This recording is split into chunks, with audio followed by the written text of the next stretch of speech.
Hi everyone, this is Tevi live in room 114.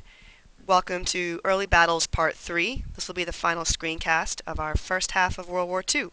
So, how do we stop the Germans?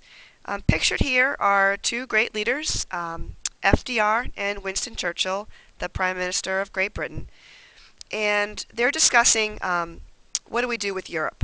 So, guys, under your guided notes, under Stopping the Germans, the Soviets, you guys can note, were doing most of the fighting. All right, so they had been pleading with FDR to open up a second front.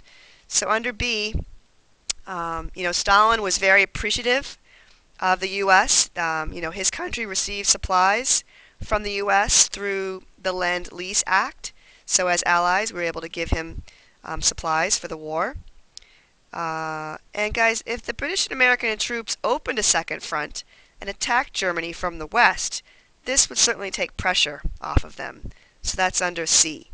So second front to take pressure off the Soviets. And so Churchill, guys, urged caution.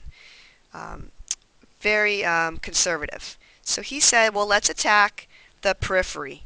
And that just means the edges of the German Empire. And Roosevelt, though he wanted to go, gung-ho into Europe, did agree and compromised with Churchill and said, well, let's, invade North Africa. Morocco and Algeria are French colonies that are under German control. So here's just some bullets to review the guided notes. And let's just pause here. So what happens in North Africa?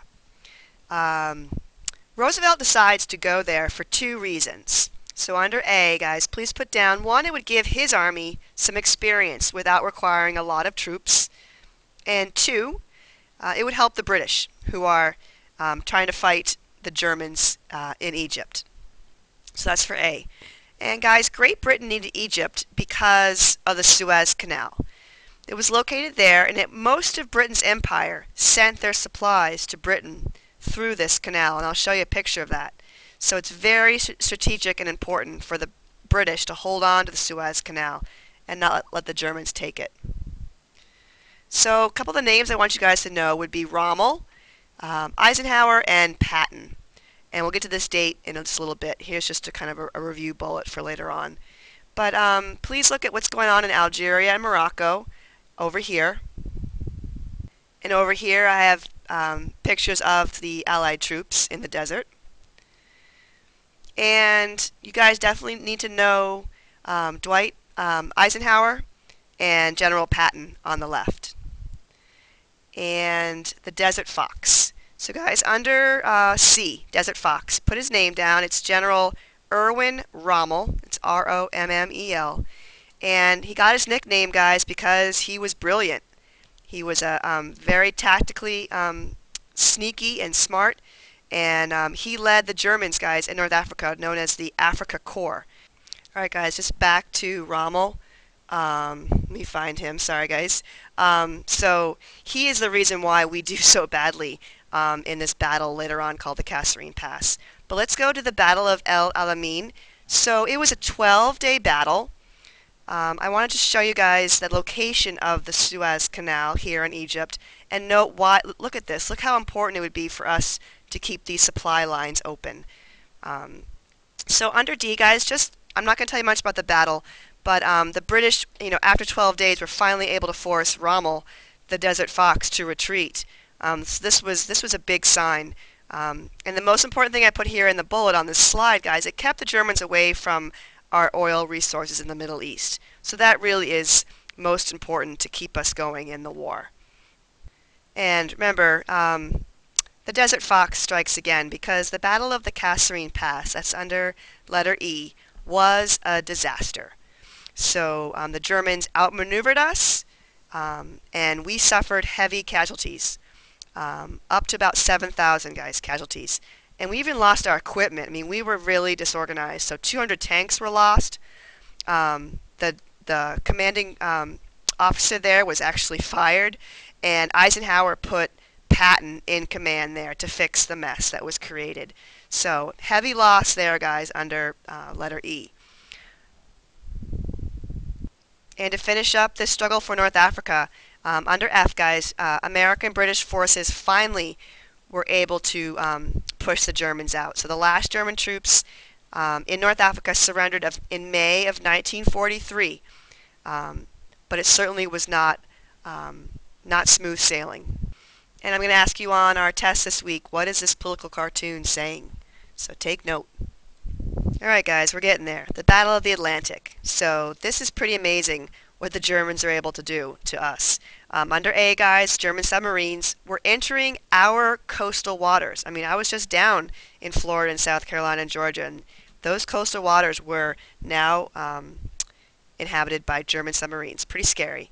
So guys, under B, American cargo ships were easy targets, especially at night, right? Think about how the cities could illuminate the vessels. And so, C, guys, cities on the East Coast actually used blackout curtains, and they even drove at night with no headlights. I mean, talk about fear.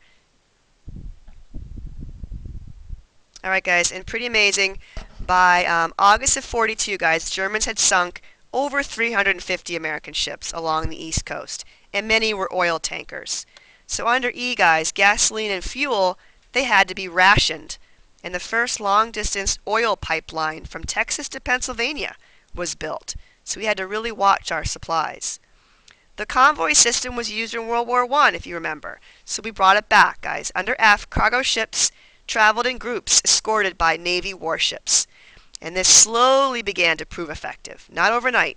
Guys, G, as the Germans sunk 1.2 million tons of American and British ships, our American and British shipyards built more than 1.1 million new ships. So they continued to outmatch the numbers to keep up.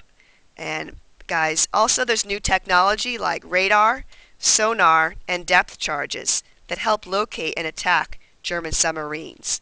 So all in all, please star that this Battle of the Atlantic finally began to turn in favor of the Allies. Here are some bullet reviews. I have some good pictures to show you guys as well. So there's your convoy, your new technology. Submarines are amazing and make a big difference in World War II. So let's finish up with the Battle of Stalingrad. Alright guys, this is a very important battle. Before the Battle of the Atlantic, guys, under A, Hitler was very confident that he would win the war. Under B, guys, he was also convinced that the only way to destroy the Soviets was by destroying their economy. And here's this first bullet to really drive that point home. So guys, May of 42, he orders his army to capture strategic oil fields, factories, and farmlands in southern Russia and the Ukraine. Alright guys, we're almost done. So under D, guys, if they captured Stalingrad, then they would cut them off from their resources needed to stay in the war. Alright guys, let's just go back actually one slide. You can tell I've had vacation. Alright, so guys, under E, so when the German troops entered Stalingrad, Stalin ordered his troops to hold the city at all costs. So put that down, and also retreat was forbidden. You would be shot if you tried to retreat. So under F, guys, the Germans were not equipped. I have a good picture to show you. Yeah, look at these great fur hats that the Soviets had. And guys, please look here at why Stalingrad was so important for the Germans to try to take, and why the Soviets had to hold on to it. So today it's called Volgograd. That could be a bonus question.